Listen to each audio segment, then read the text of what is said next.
Now, I said just before the break, and I apologise, I very rarely get the date wrong when it comes to the show. But it's just one of those starts to the day, I'm sorry. And I thought today was Pink Shirt Day. It's been pointed out by my producer that it's tomorrow. But it doesn't stop the conversation. So we've just got to jump on everyone else. So let's look at it that way. And what today is we're reminded, there's a few things, but we're reminded about the severe harm bullying can cause in the workplace and the responsibility of the employer and what we can do our part to prevent it. Bullying is serious. It's not always loud or obvious. It often shows up through repeated criticism, exclusion, or subtle undermining behaviour. And while not every unpleasant experience is bullying, patterns of unreasonable behaviour, especially when sustained over time, can have a damaging impact. Two recent employment cases highlight just how serious this issue can be. In Parker versus Magnum, Mr. Parker was subjected to ongoing emotional manipulation, threats to his job, and unfair treatment by a senior staff member. In another case, Higgs v. Canterbury Relocations, Miss Higgs faced persistent verbal abuse and an unsafe workplace environment. Despite raising concerns, her complaints were dismissed, eventually leading to a mental health crisis and legal action. In both instances, the organisations were held accountable for failing to protect their employees. Joining me now is Leah McDonald, Head of Advocacy and Strategy at Employers and Manufacturers Association. Alan, it's good to catch up again. Yeah, hi Leah, how are you going? Well, my calendar's out of date, but I very rarely do that. But we'll move That's all on. right. I got grief yesterday for wearing a pink shirt. Oh, did you? Well, you're worse than me, Alan. All right, good.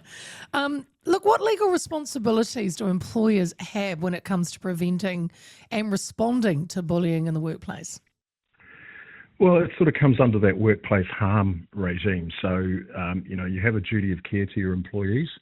And if you don't fulfil that duty of care, then eventually you're responsible. So I think you find that most employers take workplace bullying, which is a bit of a scourge on the workplace actually.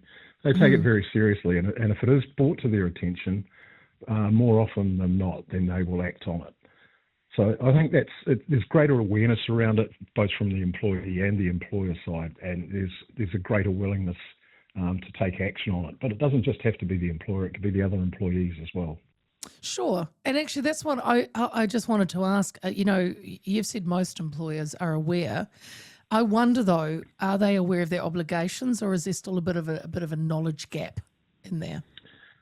I think sort of post-COVID, everyone's a little bit more aware of just the stresses and strains that go on in the workplace. I mean, we saw a huge surge in workplace wellbeing issues in and around COVID, and some of them are still lingering. There's a whole cohort of people coming into the workforce out of the schools and institutions that are just perhaps not as resilient as previous cohorts that have come out. So that's working its way through. I think the bulk of employers and MB and the ministers, doesn't matter what flavour of government they are, will tell you that sort of 97-98% of all employers are actually pretty good guys, or good people, should I say.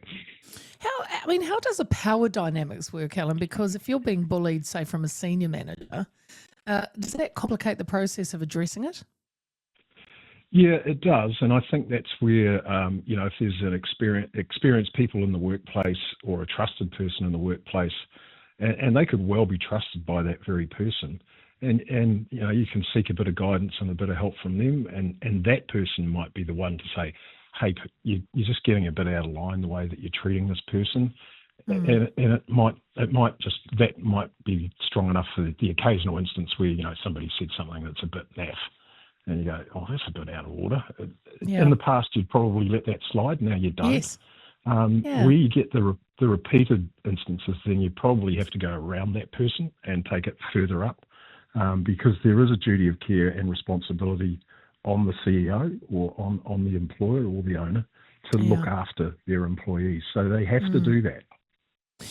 I found it interesting, Alan, and you said, if we go back, it was different. And you and I know, I've been in this industry I don't want to say the years, but it's been a long time.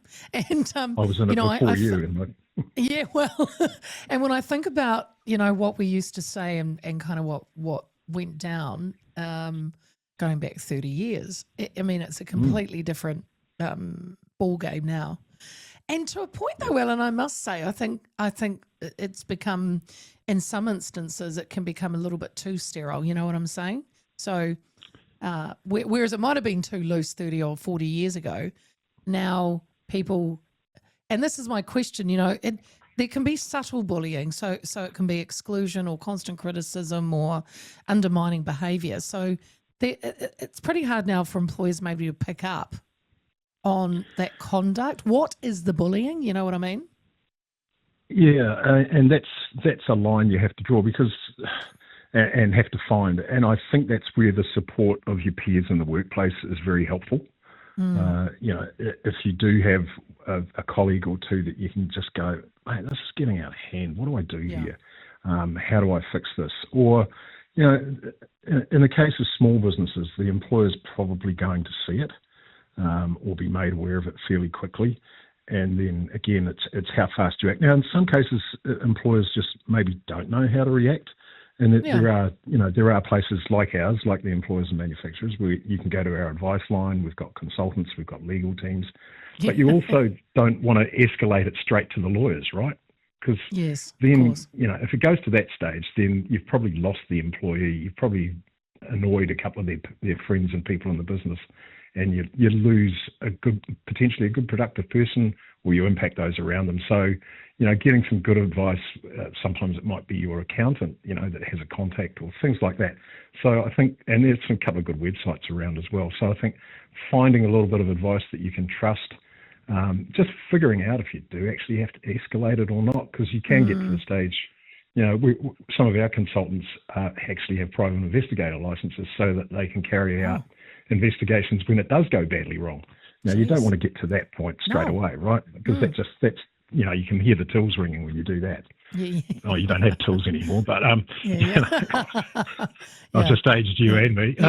You can hear the online banking system cranking open or whatever. That one.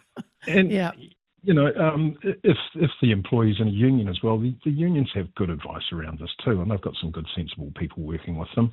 And again, it's not necessarily escalating it to full noise PGs and all that kind of stuff. It's just getting some advice and help on how to manage it. Often it could be as simple as a conversation. Sometimes it might be a step beyond that. It might need mediation, but you don't need to go the full legal thing straight away. Do you think, Alan, in your experience, smaller businesses might face different challenges when it comes to this compared to the larger organisations? I mean, you've just mentioned consultants and lawyers and spies. So, but a smaller organisation, it's different.